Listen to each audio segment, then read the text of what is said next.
This is Writers on Film, the only podcast dedicated to books on cinema.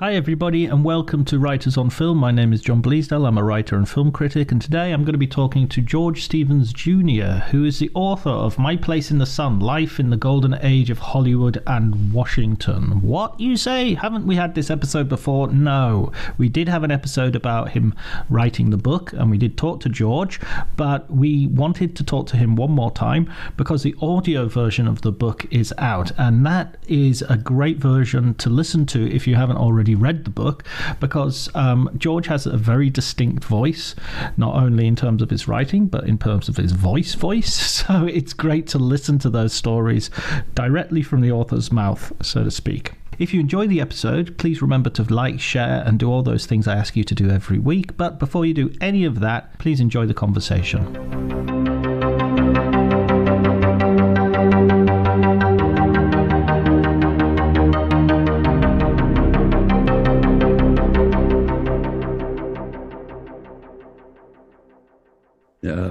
It's hard work. It takes a lot of time. But and also if you're a filmmaker, or you know everything's done in the editing. So I had to, and your own voice. You're particularly picky. That had a wonderful editor in this virtual world, a fellow named Mark Gallup in Nashville, who does a lot of the major books. And he was he before we started, he said, I know your background and I'm willing to work as hard on this as you are. So I never felt that I was imposing on him by going over and over stuff. Was there anything that when you were rereading the book for the audiobook, when you were recording it, were there any, it sort of gave you an opportunity to look at the book again, I imagine, and go through those stories. Was there anything that sort of surprised you? No, it was really interesting. There were a few things I needed to adjust just for practical reasons, but it made me feel rather good about the book, that I wasn't cringing or saying, oh my God, I've got to change this or do this. So I was very happy from that standpoint. And how has the reception of the book been for you? I mean, I've read some really nice reviews out there, and I imagine there are a lot of people who it's refreshing a lot of memories of their own experiences as well. It is. I mean, I've just been so touched by the response. I mean, kind of busy people who read insist they read every page and what they took from it, and it certainly seems to intrigue readers, and I'm happy about that. In a way that we've got a real fascination at the moment with that period of Hollywood. I'm thinking of some films which have come out in the last year or so. I mean, a little bit earlier, the Damien Chazelle film, a little bit earlier, obviously, in terms of the period Hollywood. And you had Andrew Dominik's Blonde as well, going over sort of. But those films seem to give a very dark image of Hollywood. Do you recognize any of that version of Hollywood when you? No, I really didn't relate much to Blonde or Babylon. They just, it's. I mean, I don't want to become the film critic, but those did not connect to me, and indeed they were dark, but and in the case of Babylon, I admire the director, and somehow I just never got engaged with the story. I know what you mean. There was one scene in that film where Brad Pitt's character talks to a gossip columnist, and it was by far the best moment in the movie. And it was just two people in a room talking. And that was the best thing in the whole film. And it was just like, we need a bit more of that. We needed a little bit less of the parties and a bit more of two people actually having a human conversation. I do think about today the sort of sustainability of the films of that era. Of course, Turner Classic Movies is prominent in the United States, but there are just so many good films and engaging films of that period. And I'm trying to sort it out, whether it's, because one wants to be cautious that, that you have old timers disease. But there are not as many films of any other era that seem to connect over such a long period of time with the audience. And of course, I'm involved, well, first from the standpoint of the American Film Institute and film preservation, and then in a particular sense with my father's films, which it has been a kind of a part-time job, seeing that they continue to exist and are restored. But this is Shane is 70 years old this year. And, my word.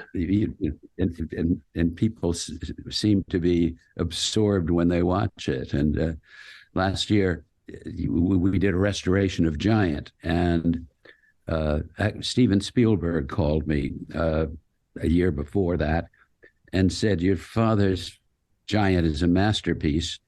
I think with the 4K tools that the long dissolves, it could be greatly improved. And he got the Film Foundation, and we collaborated on a restoration. And for those who don't remember, many passages in the film, the storytelling is overlapping dissolves. And of course, from that era, there was not a 3-strip Technicolor; it was single-strip Eastman color, and they didn't save the elements, so you have that kind of degradation. And some of the beauty of the film, that style of storytelling, was muted. And we did this restoration, and it was Stephen and I introduced it at the Turner Classic Movies Film Festival last April. And we went to the Chinese theater, and we talked about the film with Ben Mankiewicz, the host of Turner Classics. Then watched this audience. I did say at the introduction that it was 65 years ago last year that Giant premiered at the Chinese theater in Hollywood. Wow. And Ben asked for a show of hands, how many had seen it, how many had seen it on the big screen, how many hadn't seen it at all. I guess 1,000 people were there in the IMAX theater with a huge screen, seeing this film that just unfolded as if it were made yesterday, and its themes of the independent woman, the conflicts with the Hispanic population, and so much else, immigration, made it so current for today. So it is a pleasure when some of these great films last and can be seen in their best form. That's a film that has such a legacy of influence as well. I watched it recently. I rewatched it because working on the Terrence Malick book, and Days of Heaven has obvious influences, and There Will Be Blood would be another one that I think is very influenced by Giant, and so those are two classics in their own right, but they all have this lineage, I guess. It's interesting. You remind me. I know you're writing a book about Terrence Malick. Just an odd thing Terry said to me one day years ago when he was a fellow at the AFI, and I think we had screened Giant. Because we were talking about Giant, and he said, kind of shook his head. He says, I could never do that scene with the turkey where the children, they're out in the garden, and Leslie, his mother's and father's house, and they see the turkey, and then the turkey's, they're having this joyous Thanksgiving dinner, and the turkey comes in, and the kids start to cry, and then it develops with a letter from Bick and all of that. But it was just funny. But Terry sort of said, I don't think I can do that. What would he find difficult? Getting the children to cry, or? Well, I think just the concept that it was Right. Laurel and Hardy, you know. I Right. mean, it was just a you know a different skill. It's really interesting you saying about watching these films in their original format, because when I go to film festivals, I always try to go to see the retrospectives, because even if I've seen a film 4 or 5 times, seeing it on the big screen in that format is like seeing it for the first time. Isn't it? And it is. You're happy that people are seeing it on, television, in good form, I guess on their phones. But it's just such a vast difference of, we made a film when I was working at USIA during the Kennedy years on the March on Washington, James Blue. And it was a very good film. It stands the test of time with Martin Luther King's great speech. But I would run it in a screening room at USIA, and we made it in 35 millimeter. But we also had 16 millimeter prints, and it was about a 40-seat screening room. And I could tell the difference in the response when I'd run it with a 35 millimeter print and a 16 millimeter print. It's an emotional experience, and people just more engaged and more feeling with the crisper image. Yeah, absolutely. There's a sort of immediacy that comes out with that experience, and I think today, especially, the idea that you go to the theater and you hopefully are not looking at your phone and it absorbs your attention completely. I think that is something which the theatrical experience excels at. It does. Thinking about your father's movies, and you mentioned Shane, which, by the way, I only recently, I think it was following our conversation, I read the novel that Shane is based on, and it is a great read. It was one of those Library of America editions of Anthology of Western Novels, and so I read that and a few others, all of which I think had been made into films. I think it was The Oxbow Incident, Shane and the Searchers was the other one. Did I tell you? Did I tell you about my summer job? My father was back from the war, and I graduated from high school. I was 17, and I didn't have anything to do before going to college. Then he said, "Do you want to help me?" And I said, "Yes." And he said, "Well, there are two tasks. One is I want you to break down and put in two notebooks, part 1 and part 2, of Theodore Dreiser's American Tragedy. List the characters, the situations, because he was about to start the screenplay of A Place in the Sun based on the Dreiser book. And the other was to read the books and scripts that came from Paramount, for his consideration. And I was, as I say, 17 and reading a lot of treacly love stories on hot summer afternoons, which was not very compelling for me. And one afternoon, a book was on the pile, and I picked it up, a small book, and I read it, and I went over to my father's bedroom that night and said, "Dad, this is really a good book. I think you ought to read it."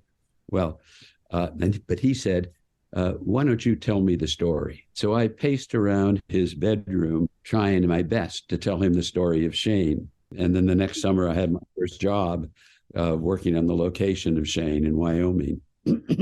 What was that experience like? To work on a film with that kind of ambition, although I don't think any people were especially conscious of its ambition, it was just such an experience to kind of cut one's teeth on the making of a film. And it was a script that needed work throughout. And to see under pressure how a film is created was extraordinary. And to see that fascinating character of Jack Palance arrive from New York and see him for 2 weeks out working with a wrangler, getting on a horse and getting off a horse, drawing a gun and putting it back in the holster, and just to see all the detail that goes on behind the scenes to make these images that eventually become a film. And it was on that picture where I learned that the real experience is in the editing room, because to see that film put together, and the time and patience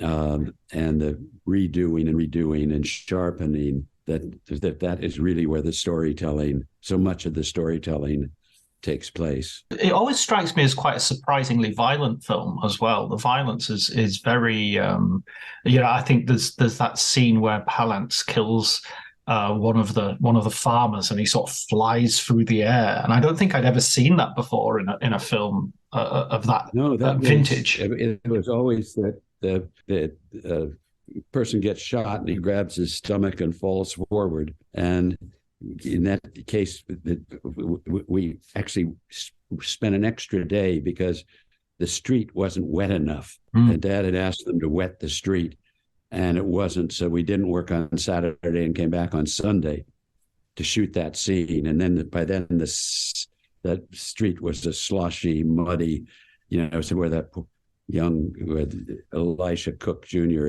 as Stonewall Tory has to walk toward Jack Palance standing on the porch of the saloon, baiting him forward and him slipping in the mud.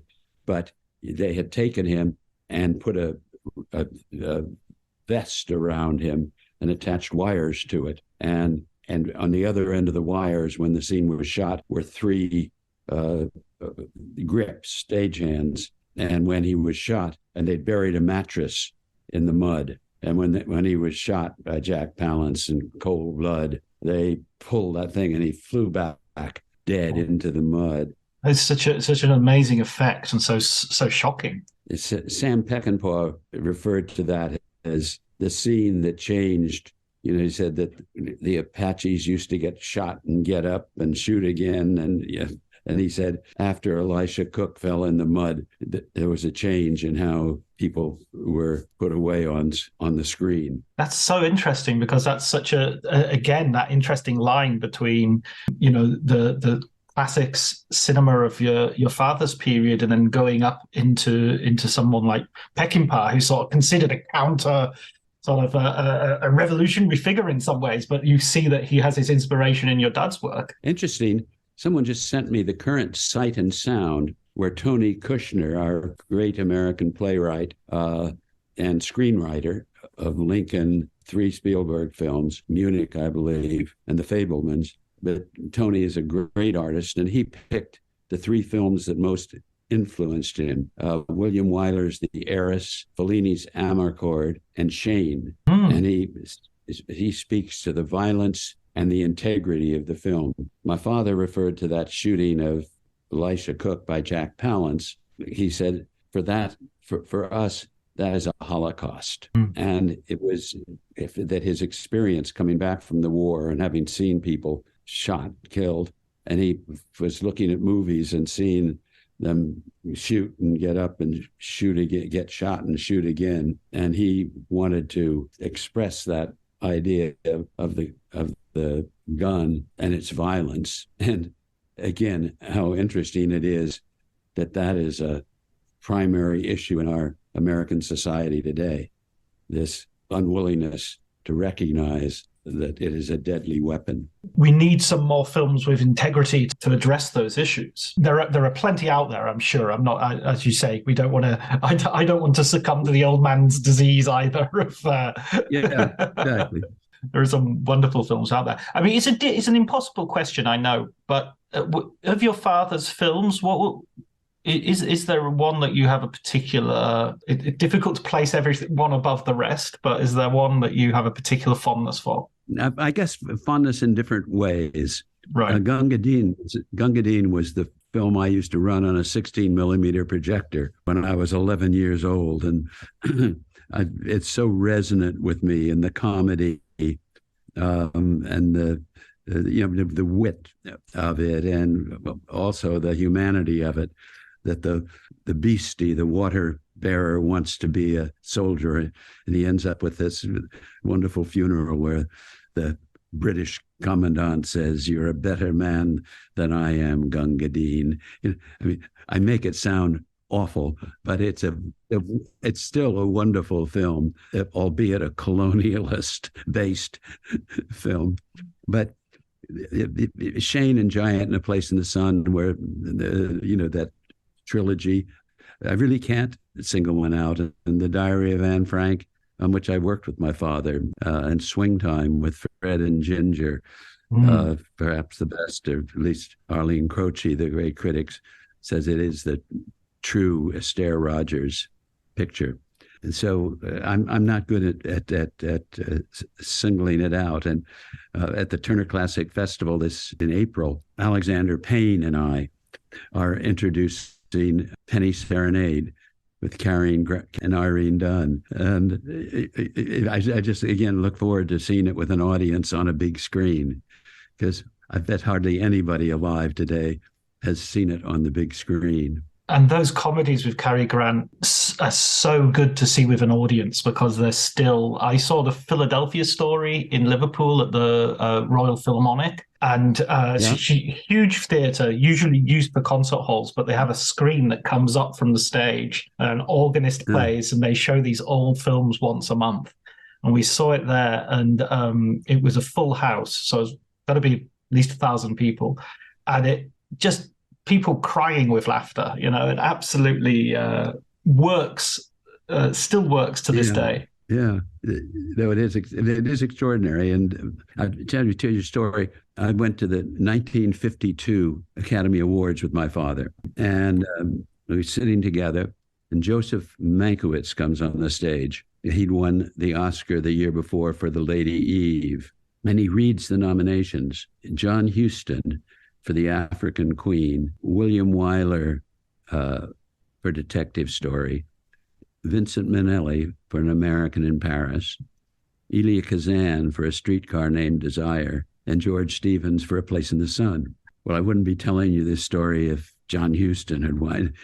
And so, but riding home that night, and I must have been about 17 or 18, and my father was driving the car, and the Oscar is on the seat between us, my mother and his actress grandmother in the back seat. And he looked over at me and he said, we'll have a better idea what kind of a film this is in about 25 years. On that night of triumph, he was aware, and this is before Cinematheques and DVDs and streaming. Pictures came and went, but he had in his head, having grown up in the theater, seen his father do the great plays, that the test of time was really the measure of art. Well, of course, he didn't know he was talking to the future founder of the American Film Institute, of which the test of time would be at the heart of its film preservation and training new filmmakers, or the Kennedy Center Honors, which was about the test of time and celebrating the greatest artists of our time. And, so I look back on that, and I now realize, that something was sparked somewhere, and perhaps it was in that conversation. Absolutely. And we've just had the Oscars have just come and gone quite recently, and he's right that it's not true necessarily that the picture that wins the best Oscar, or the director who wins the best director, that film then passes the test of time. I can think of a few recent winners which we don't really talk about at all today, and despite triumphing on the night, so to speak. Yeah, that you can't imagine that people will be watching in 20 years, much less 70 years. And so it is, there are ones that I think will be, but some of the recent ones that you are referring to were really pictures of that particular year. Yeah, exactly. Yeah, they had something that was there, but perhaps certainly not as enduring as all of as other films who have won. Talking about the AFI and the foundation of that, I mean, that was a very forward-seeing project. How did you get involved in that? I had my early career in Hollywood, and when working with my father, then I was directing television, Peter Gunn and Alfred Hitchcock Presents and things like that, and then worked with my father on The Diary of Anne Frank, where I directed the location scenes. And I was moving right along, sometimes saying to myself, I'm going to spend my life becoming the second best director in my family. And then Edward R. Murrow came into my life and asked me to come to Washington. He had agreed to run the United States Information Agency Telling America's Story Abroad for President Kennedy. And I went there and we had actually what they call the golden age of USIA films, with all sorts of wonderful young filmmakers making the films. And Kennedy initiated the National Endowment for the Arts, the first funding for the arts by the government, federal government in the United States. And they knew what to do about opera, dance, symphony orchestras, all of that. But movies, they didn't know what to do. You can't give a grant to Warner Brothers, Yeah. And I had been active in the Kennedy years. I kind of became the person to talk to about film. So they asked me, and I suggested an American Film Institute. There was some discussion, and when Lyndon Johnson signed the legislation in the Rose Garden of the White House for the National Endowment for the Arts, he said, to everyone's surprise, we will have a national opera, and that was not to anybody's surprise, a national symphony, national ballet, none of which happened. But then he said, and we will create an American Film Institute where young filmmakers will this and that and preserve the films. And suddenly we had an American Film Institute, and I was asked to start it, to run it. It must have been very exciting, that period. Were there any organizations around the world that were already going that you could sort of take inspiration from, or was it the first of its kind? No, it was not. There was, of course, the British Film Institute, already active. They were all different. There was a Polish, I went to Poland, to Czechoslovakia, to Russia, Soviet Union. They all had their institutions. Ours was the first that was kind of, quote, non-governmental, although we were dependent upon government funding to a degree. So there were models. And I actually brought a screenwriter from the Czech Film School, and also Stanislaus Vol, a wonderful cameraman from the Polish Academy. Were with me when we started AFI, and later Jan Kadar was on the staff, and Rossellini came for six weeks, and we very much looked to the European experience in creating our own. In those early days of the AFI, when you had that first year, we have talked about this, but it seems like such an exciting period when you have Terry Malick, and you have David Lynch in the second year and Paul Schrader in the first year. There's a sense in your book of that being a moment where I can almost hear the sort of hammering of the carpenters in the background as you start the school up. It really was. I mean, we took over this big mansion in Beverly Hills, which the city of Beverly Hills controlled but didn't know what to do with.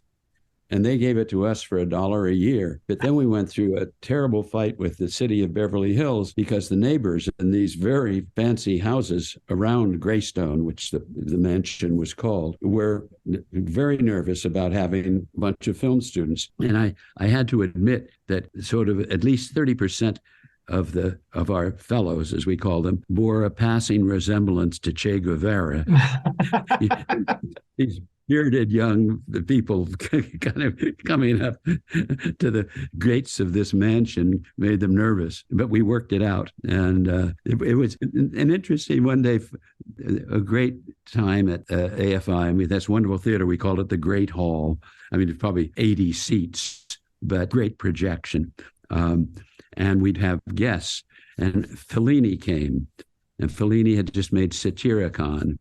And he came one night to do a seminar with the fellows, and they'd been screening his films leading up to that. And I got calls, I remember, from Jack Lemmon, Sam Fuller, and a couple of others. Can you get me in? They wanted to hear Fellini talk, and they came. And Federico came with Tony Quinn and his wife, Giulietta Messina. And Tony and Federico and I sat at the front, and we had this conversation with the fellows. And one of the tensions at the AFI school was we were kind of proceeding with this idea of, a cinematic idea based on storytelling, and we had certain beliefs about it, whereas the students were, a lot of them were very influenced, and the word very much at large was improvisation. And when there was discussion of writing the screenplay, they said, "Well, Bob, we're going to improvise that." And Tony Vani, who became the real architect of the teaching at AFI, was consistent about storytelling. And so toward the end of the seminar, Fellini was obviously tremendously engaging and witty. And a fellow stood up and said, "Mr. Fellini, we've been seeing your films, and I know that you do a great deal of improvisation, and I'd like you to talk about improvisation." And I remember Federico said to Tony Quinn, "Improvisatore?" Yeah. And Quinn said, "Nada, yeah, improvisatore." He says, no. He says, "For me," he says, "no, great preparation." He says, "For me, making a movie is like for you Americans sending a man to the moon." And it totally diffused this insistence on improvisation that had been been a bit of a roadblock in our progress. And to say that this is not to say that you don't do improvisation. Everybody does to a degree in films, but we were contending it's not the basis of great films. Yeah, it's not the starting point. It might be a tool that you use along the way. Exactly. Yeah, I mean, you had some amazing names in that early. Even so, I remember in the book as well. I think you mentioned that John Cassavetes has an office in the AFI. He did. Yeah, he was a filmmaker in residence for a year. I forget which of his films he was working on, and of course, and John was, kind of illustrates that we were not, as we were sometimes accused of, wanting to make Hollywood factory films. We knew what good filmmaking was and is, and John was actually a filmmaker who depended a great deal on improvisation and did it so skillfully. How would he interact with the fellows then? Would he give a couple of lessons, or would they just have conversations? Or they'd have conversations, and they'd occasionally run films with him. And he was just a presence, a guy you could talk to. That's also what I love about the AFI, is this idea that there does seem to be quite a large number of mavericks who become encouraged and promoted. And I'm thinking also of Orson Welles as a figure that comes up in the book, honored by the AFI. Did he actually do any teaching as part of the AFI, or come in and speak to the students? I don't think Orson ever was at the AFI school, no. But of course, he was one of those figures who you had that you wished to promote, sort of ensure his legacy remained. Right. Well, we started the AFI Life Achievement Award, which would honor the people who, in a fundamental way, had advanced the art of film, in the air quotes. John Ford was the first, and James Cagney was the second. And you could see us going along to Frank Capra and Jimmy Stewart and William Wyler and John, et cetera. But in the third year, in part because of this kind of AFI being criticized as a creature of the industry, which we were not. We honored Orson Welles, and it was a choice of some controversy. Some people complained, but of course Orson was majestic, and his work could not be questioned by serious people. And he was a great presence, and I was tremendously fond of Orson. It must have been a delight, sort of entertaining and just having conversations with these people, having an opportunity to sort of see them in that context. It was, and Orson, right, and he accepted the award in the name of all the mavericks. The subtitle for your book refers to your life as being split between Hollywood and Washington, and so I'd like to talk a little bit as well about the sort of political, that mix of culture and politics, because nowadays we talk about that mixed in a very antagonistic sort of the culture wars.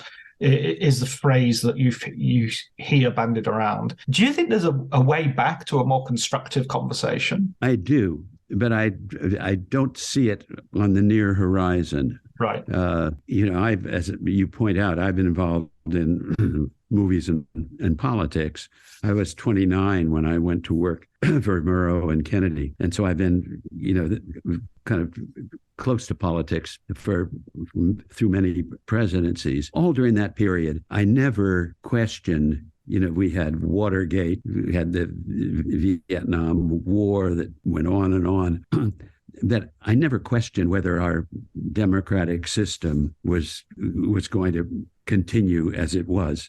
And in recent years, thoughtful people really, worry that this is a rather fragile idea, this constitutional democracy. And if we are going to flout the rules and no rules pertain, where does that take us? And it relates to your question of, how can a country nourish the arts in an inspiring way in this divisive climate where people are going to be suspect, or if you give money to something, they're going to find a reason to make them to cancel. So it's a tough time. And I do believe that if I have an optimism that persuades me that we will work our way through this. Yeah, I think there are those great, we do have those filmmakers, we do have those artists who are alive today and who are active today.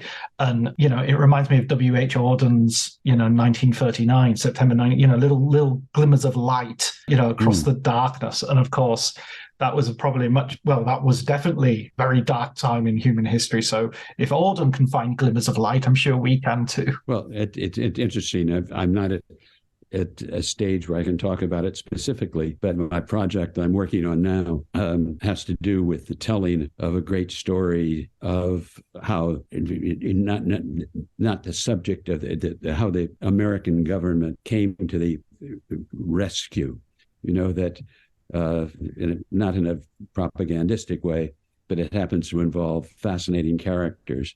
But I think films can reflect some of these eras where the government did its job and was respected. That can be important. Absolutely, yeah. And it's just that idea that there are cultural norms, that there are. I mean, you've referred a couple of times to thinking people or serious people, and we just need more of those. We need as many of those as possible, and we need a culture that values, for want of a better word, intellectuals and people who are going to think seriously about something. Yes, that it's a crying need in our country, and you just have to hope that we galvanize enough people. And I must say, there are certainly many creative and bright and committed filmmakers who are, in that spirit, just in the terms of the way they live their lives. And I'm looking forward to Christopher Nolan's film about Oppenheimer. Me too. I read the biography in preparation.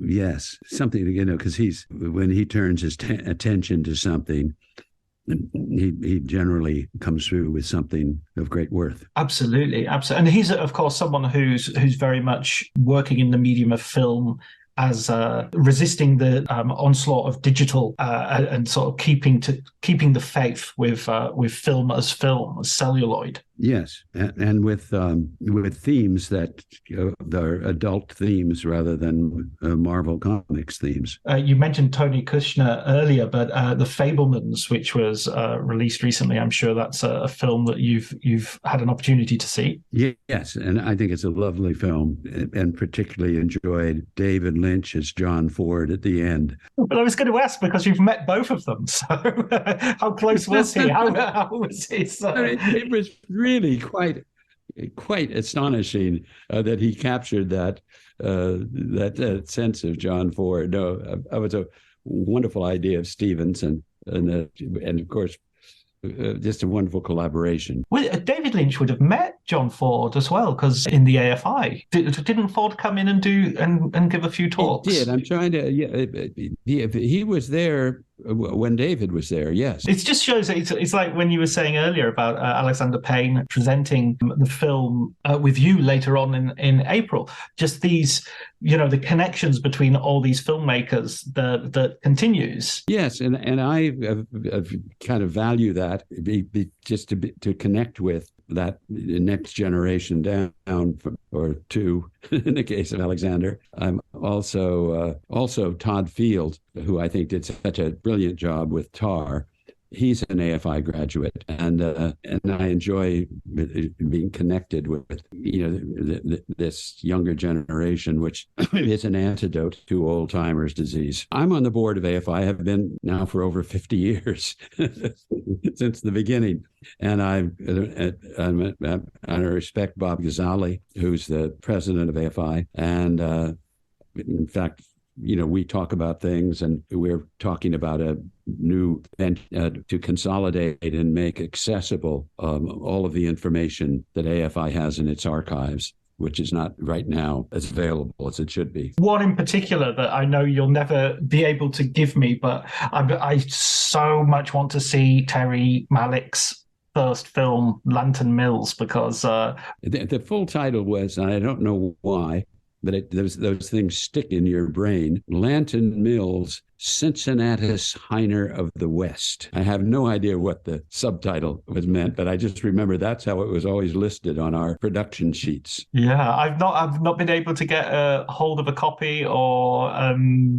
all my requests have been turned down. So yeah, it's a little bit of a holy grail. Isn't that interesting? Yeah. Well, Terry and I worked together I worked with him on The Thin Red Line. Right. And Terry would not allow a still camera anywhere near the set.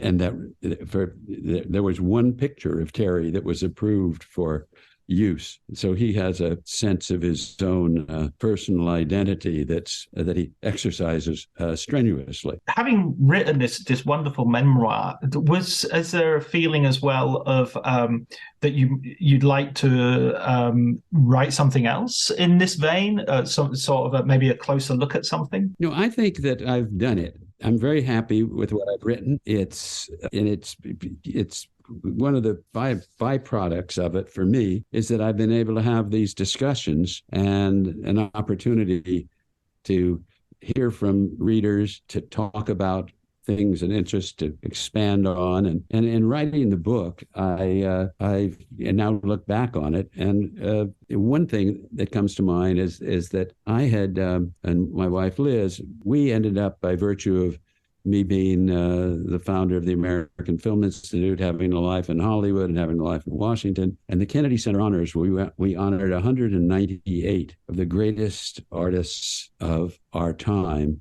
and that we had the most amazing people in our lives. And in reading the book, I realized that how much of what you value in life is the people that you know and worked with. And so I kind of have a better understanding of why I wrote the book. I had these stories that I thought I wanted to talk about, these people. Yeah, it's a way of sort of bringing them back. Yes. The last time we talked, you said the person you were most starstruck by was John F. Kennedy. That meet inspired a lot of your life. Well, it was in response to someone asking me which movie star made the hair on your whatever, kind of question. And I don't really think of any of them that way. And then later I thought of that when I met John Kennedy for the first time, it had that, it was before color television, and to see him kind of walk into a room unexpected in black tie, out of the snow outside with no overcoat, and just walk into a room and you see him in a close-up. He was exceptional in that way. And that I had the opportunity to work with him, and he took an interest in the films we were making. And he had such a gift of expression. And one thing that I kind of wrote down, one of his, when I was working on these films at USIA and in this invigorating job of working for Edward R. Murrow, and he spoke of the ancient Greek definition of happiness, the full use of one's powers along lines of excellence. And I thought, my God, that is the opportunity that he and Murrow have given me. This is what I'm doing. And I was so happy. and I stayed with that phrase. And another one just led to the Kennedy Center Honors. The AFI was in the John F. Kennedy Center for the Performing Arts in Washington. at the time it was built. And I proposed the Kennedy Center Honors by saying, there's an idea of the show that the Kennedy Center should be doing, and it's carved in the walls of this building, the words of the president. I look forward to an America that will not be afraid of grace and beauty, that will reward achievement in the arts the way we reward achievement in business or statecraft. That was the event in the television show honoring the great artists. So in so many ways, he was an inspiring figure. And also that sort of new frontier attitude. I mean, I was in a big government agency, but I felt I could do anything, that anything was possible. So it is someone I remember in that way. It's just so inspiring, and I would love to have a larger dose of that today. Although I'm sure it will come. I'm sure we will see better days. I think we have to believe that, and I think that's the way things happen. What have you been reading, George, by the way, recently? Have you read any good books? I always like to promote other people's books on this on the podcast as well. Anything about Hollywood specifically? I'm just thinking. I reread Lillian Ross's Picture. Oh, wow. The long piece she wrote in the New Yorker about John Huston making The African Queen, which is available. And anybody who wants a really good Hollywood story with the sort of barbed eye of a really tough reporter from New York, Lillian Ross was that. A wonderful writer. And at that time, when Lillian Ross came to Hollywood after that, she was quite a figure. And she asked to have dinner with my father. And Ivan Moffat, who was raised in England, had an English accent, and was with my father during the war and worked with him on Shane and A Place in the Sun and Giant, said, Lillian would like to have dinner with you. And Dad said, fine. And he said, and then George invited a fellow named Peckham, who ran the fishing department of a store on Wilshire Boulevard, and another guy who was the quartermaster of his army unit. And I said, look, George, Lillian this is not what she's expecting. And he said, so we went to dinner, and Lillian was absolutely charmed. They had a wonderful night. And she ended up thinking George was a real regular guy, which of course was what he intended. Look at me with my friends, my down-to-earth friends. Yeah. Brilliant. Excellent. Oh, that's wonderful. Thank you for that recommendation. I've just been recently reading Pauline Kael, rereading Pauline Kael, I should be saying. And that her barbs are, talking about barbed, her barbs are scintillating. Thank you so much, George, for agreeing to talk to me once more. It's just always such a pleasure. And we'll keep in touch, John. Thank you for having me back. I'm proud to be on your podcast.